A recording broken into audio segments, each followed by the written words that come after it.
Ji, ini Koko. Udah nungguin dari tadi, ucap Bu Uci.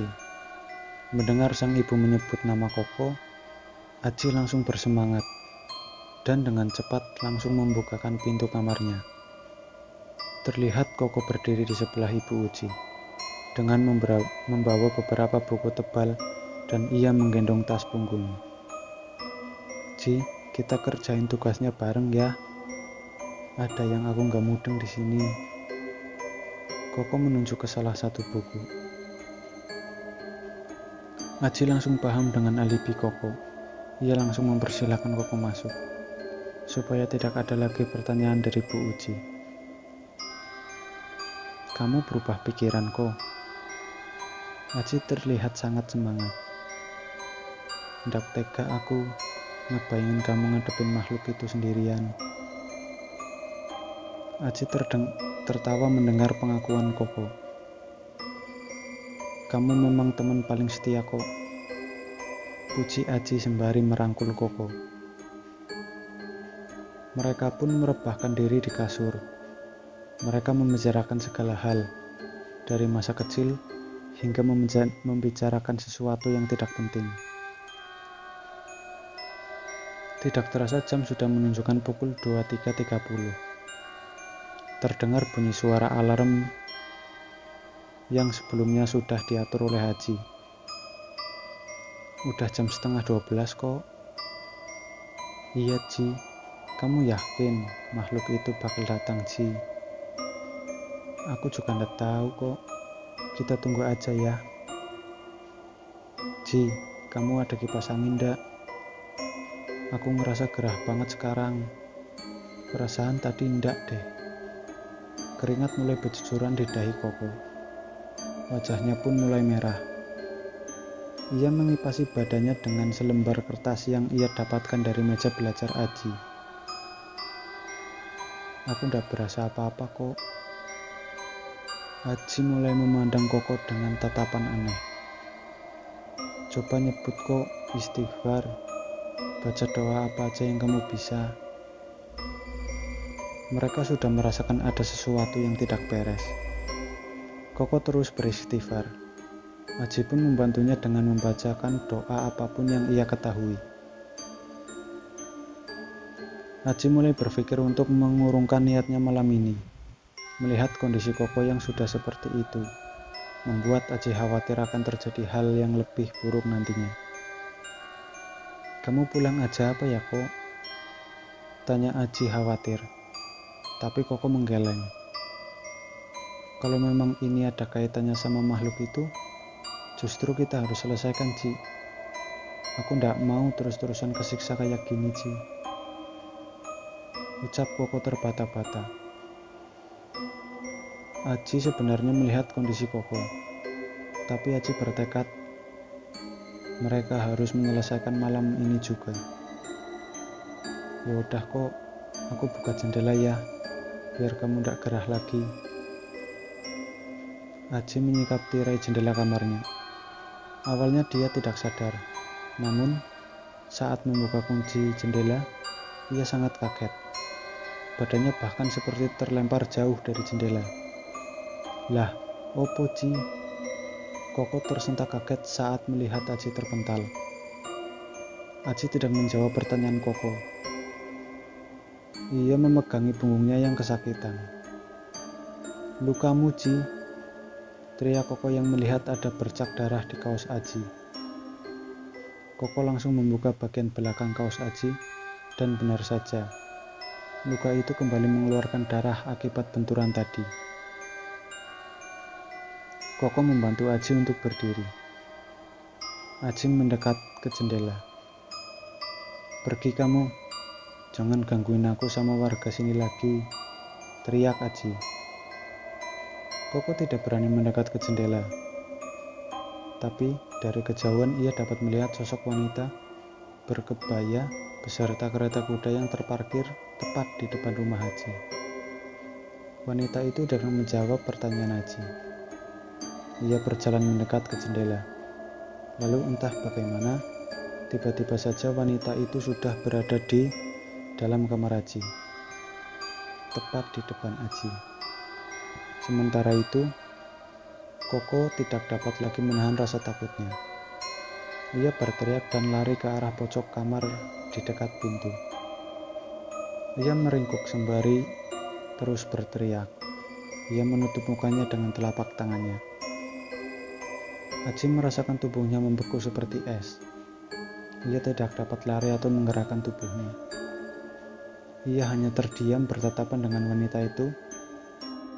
"Ji, buka pintunya!" Terdengar suara teriakan Pak Imam di balik pintu. Seketika itu, Aji tersadar. Sosok wanita itu menghilang dari kamarnya. Aji langsung membuka pintu.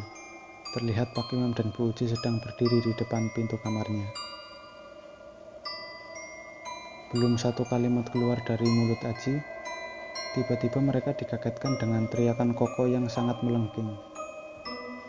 Jelas sekali, itu bukan suara Koko. "Ya Allah, Pak, panggil ibunya Koko," perintah Bu Uci kepada Pak Imam. Beliau pun langsung bergegas keluar dari rumah.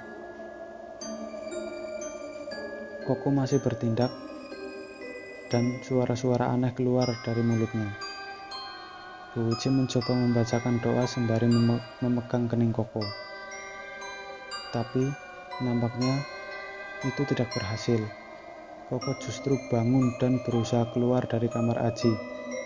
Namun, Aji mencegahnya. Ia mendekap Koko dari belakang supaya Koko tidak dapat lari.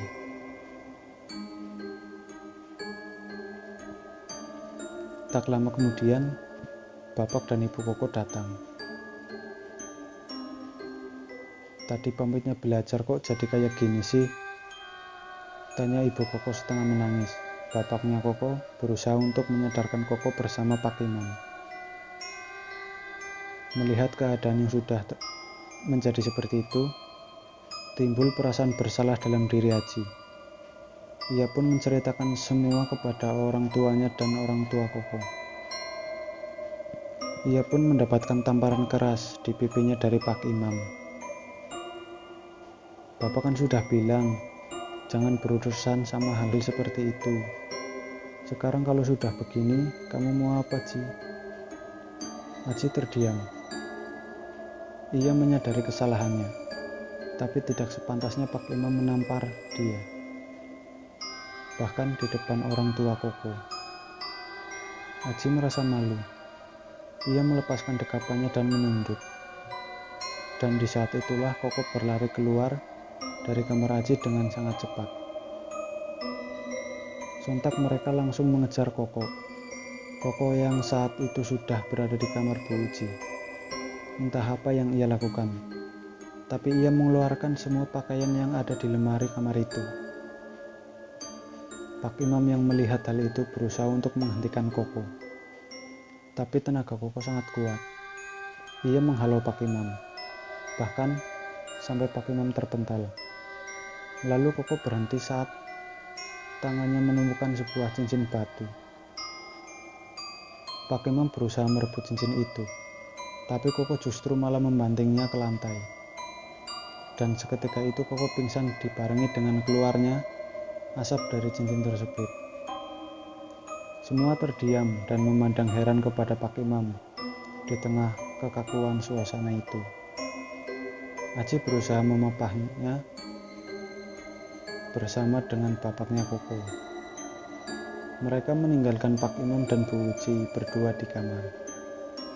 Dari luar terdengar suara pertengkaran antara Pak Imam dan Bu Uci. Setelah mengantarkan Koko pulang dan meminta maaf kepada orang tuanya, Aji kembali pulang ke rumah. Setelah mengunci pintu, ia berjalan menuju kamar Dwi dan ia memutuskan untuk tidur di kamar Dwi. Masih terdengar suara Bu Uci dan Pak Imam, tapi tidak sekeras sebelumnya. Keesokan harinya, Aji bersikap seperti biasa, walaupun sebenarnya banyak pertanyaan yang ada di otaknya. "Ji, kamu sama Koko nanti berangkatnya biar Bapak yang nganter ya. Sekalian balikin mobil pick up ke balai desa. Kamu bilang sama Koko ya." Iya pak, jawab Koko singkat. Ia pun berjalan ke rumah Koko. Tidak lama kemudian, mereka sudah siap berangkat. Mereka menunggu Pak Imam di depan rumah Aji. Ko, kamu udah apa-apa? Tanya Aji sangat khawatir dengan keadaan Koko tadi malam. Badanku pada pegel Ji, tapi aku udah apa-apa, jawab Koko dengan santai. Bapakku juga semalam langsung cerita Ji, cuma aku jadi penasaran sama cincin bapakmu Ji. Itu bapakku sudah siap kok, ayo masuk ke mobil. Sebenarnya Aji bingung harus menjawab apa, karena Aji pun belum tahu apa-apa mengenai cincin itu. Mereka bertiga duduk berjajar di depan. Suasana terasa cukup canggung. Pak Imam pun memulai percakapan. Kamu udah diceritain kamu kenapa kok? Sudah pak. Kok bisa ya pak? Aku yang jadi media bukan Aji. Tanya Koko berterus terang. Kan aku pemberani kok, kamu penakut, jadi kamu yang gampang kemasukan. Jawab Aji meledek Koko. Mereka pun tertawa bersama. Iya kadang gitu kok, biasanya orang yang mudah panik sama takut yang mudah diserang, kata Pak Imam. Tapi kamu kan juga diserang Ji. Itu sih punggung kamu sampai berdarah. Koko mengingatkan. Oh iya ya kok, kenapa ya Pak? Mungkin dia mau masuk ke kamu Ji, tapi ndak bisa. Jadi kasih tanda itu. Jawab Pak Imam yang menerka-nerka. Kalau perihal cincin itu bagaimana Pak? Koko langsung pada intinya. Pak Imam terdiam sejenak. Beliau menarik nafas dan mulai bercerita. Sebelumnya Bapak minta maaf dulu sama kalian. Gara-gara Bapak kalian jadi kena imbasnya juga. Pak Imam menghentikan mobilnya di sebuah jembatan yang berjarak sekitar 2 km dari sekolah. Di bawah jembatan itu terdapat sungai yang cukup besar. Bapak dapat cincin itu dari sana. Pak Imam menunjuk ke sungai lalu keluar dari mobil dan membuang cincin itu ke sungai. Ada teman Bapak yang bisa lihat hal seperti itu. Dia bilang cincin itu milik sosok makhluk yang mempunyai kekuatan cukup besar. Tapi Bapak nggak percaya, dan katanya di dalam cincin itu ada siluman ularnya. Siapa coba bakal percaya dengan cerita seperti itu? Aji dan Koko tercengang mendengar cerita dari Pak Imam. Jadi mungkin wanita yang kalian sering lihat itu adalah pemilik cincin itu. Setelah itu mereka bersekolah seperti biasa, seperti tidak terjadi sesuatu apapun.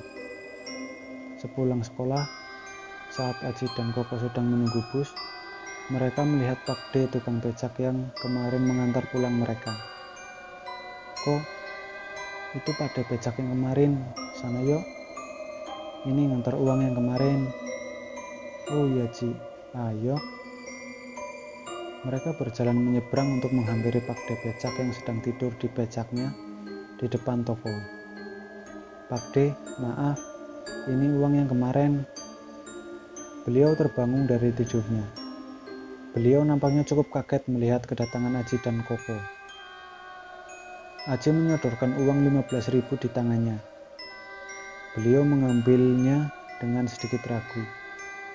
Pak D, maaf, mau tanya, kenapa kemarin langsung pergi? Tanya Aji. Enggak apa-apa dek, jawab beliau. Tapi Aji tahu beliau berbohong, karena beliau memalingkan mukanya saat menjawab pertanyaan Aji. Pak D jujur saja, teman saya cuma penasaran kok Pak. Koko menimpali. Sebenarnya saya kaget melihat ular gede banget di rumah adek. Saya kepikiran kalau adek pelihara ular. Saya langsung mikir aja kalau itu siluman. Maaf ya dek, pasti gara-gara cincin itu, batin Aji. Oh itu toh Pak, Tenang aja, sekarang ularnya sudah tidak ada. Setelah kejadian hari itu, tidak ada lagi isu mengenai teror kereta kuda di desa Aji dan Koko.